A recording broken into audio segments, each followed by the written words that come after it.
We acknowledge and respect the traditional lands of all Aboriginal people. We respect all elders past, present and future. We ask all people that walk, work, live on traditional Aboriginal lands to be respectful of culture and traditions and work together as one to better Aboriginal health.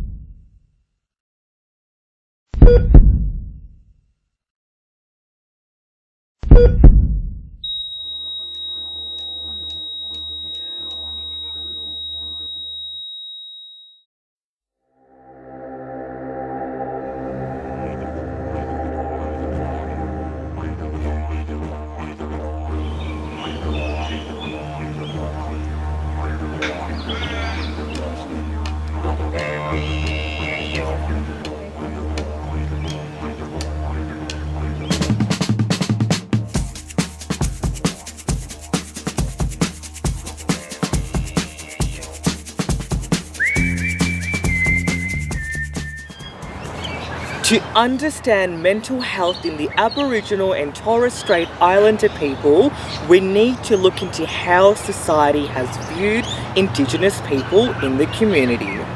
Through the historical events that forever changed Australia. It was in 1788 the first British fleet arrival to invade the traditional lands of the Indigenous society. This led to Indigenous people fearing for their lives, as power was brought upon what the westernised society has labelled Indigenous people as inferior. Throughout the segregation period, Indigenous people were forced to leave their lands and relocate elsewhere. This would have left many Indigenous people feeling emotional and distressed. Today in society, the Indigenous people are still marginalised and not acknowledged for their culture. This all contributes into mental health. Mental illness is a serious problem in the Aboriginal communities.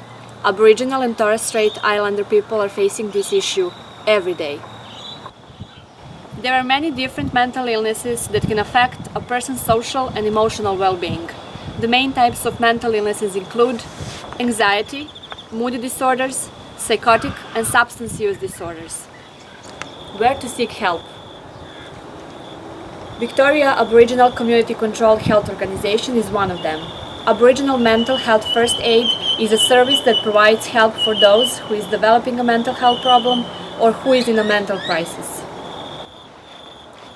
Mental health first aid strategies are taught in evidence-based training programs authored by Mental Health First Aid of Australia. For more information, please contact Cultural Safety Team on 03 9411 9411. The Royal Australian and New Zealand College of Psychiatrists understand the difficulties of Aboriginal and Torres Strait Islanders. They formed a mental health committee composed of psychiatrists who have direct experience working in Aboriginal and Torres Strait Islanders' mental health. It is committed to and passionate about improving access to effective mental health care for Aboriginal and Torres Strait Islander peoples and communities.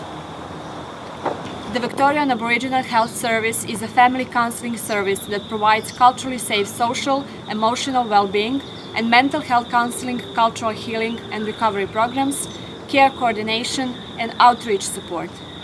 In the Wurrung language, Colin Balit means healthy people. This is why the Government of Victoria has a strategy under that name. The main goal for the strategy is to increase the life expectancy and improve the quality of life for Aboriginal people in Victoria by 2022. You are not alone. Health is determined by a complex interaction between genetic inheritance, health behaviors assessed to quality healthcare, and social determinants of health. Social determinants make the biggest impact on health. These are shaped by distribution of money, power and resources and are mostly responsible for health inequities.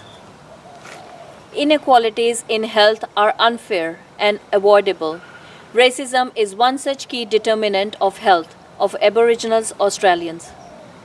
Racism can be broadly defined as the behaviors, practices, beliefs, and prejudices that underlie unavoidable and unfair inequalities across groups in society based on race, ethnicity, culture, and religion.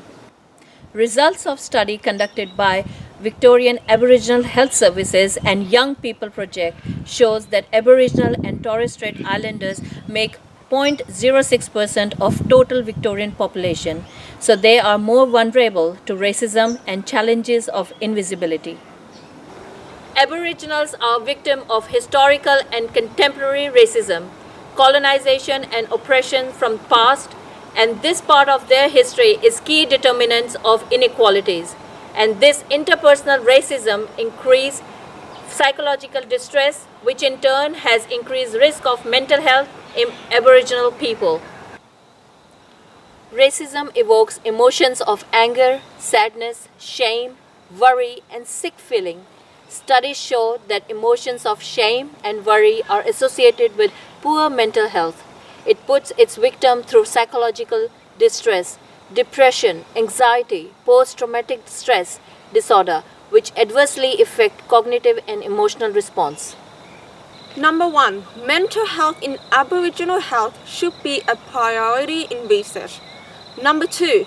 The government should provide the funding that will support the needs of dementia under mental health. Number 3. Universities should organize a unit that is based on Aboriginal health and well-being and make it as compulsory for all health-related education. Number 4. Government should raise the pay for aged care workers. And lastly, number 5. Build more nursing homes for the Indigenous people. What society needs to focus on is racism of the Indigenous people.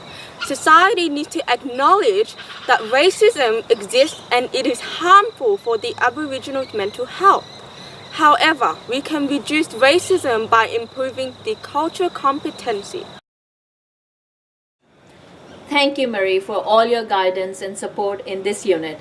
And thank you everyone for watching us.